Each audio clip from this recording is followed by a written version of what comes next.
Barack Obama was not black. He looked sort of like a black person, and he passed for black, but he was not black, because to be black, you have to have a black mother.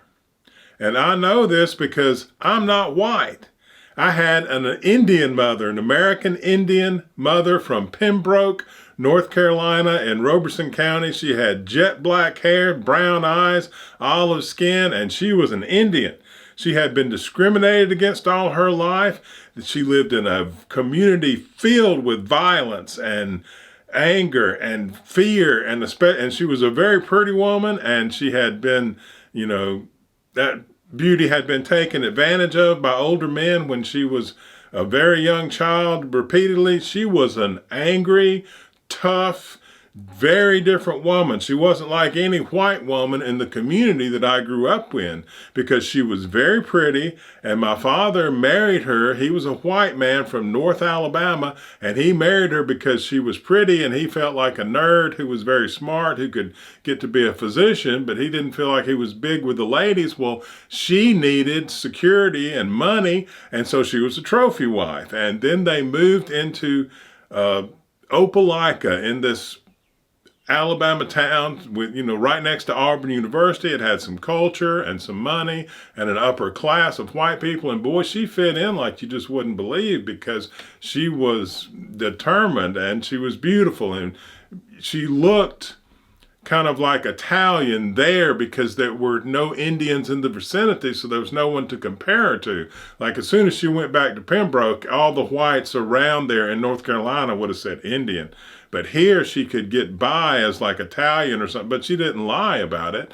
But she moved in the upper parts of Opelika society with all the white women. So I grew up with all these other white women around me, and she was nothing like a white woman. She was angry and hurt and very, very damaged by her experience of being an Indian surrounded by white people in Pembroke, North Carolina. And Barack Obama's mother was a rich white woman. That is such a different mother than someone who has been hurt to their very core early.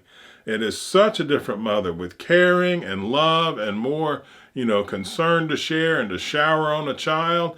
And that creates a different person inside. Not to mention, just genetically, people seem to be very different.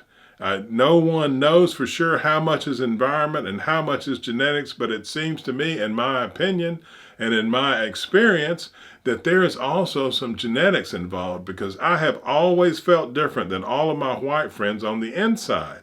And my mother would not talk to her people. And when I was in my mid-20s, I went up there and met all of my relatives, and it was amazing that I had never been around people that I felt like were so much like me on the inside. I mean, we were very different. We're different people, but there was a core violence, actually, and a core violence that I never knew with my white friends. And they were mean and they could fight, but it's a visceral kind of immediate violence that is part of Indian culture. And it's exciting and it feels good. And I can talk more and more about this, but I don't think Barack Obama was black. I think he was like me, just kind of our own thing.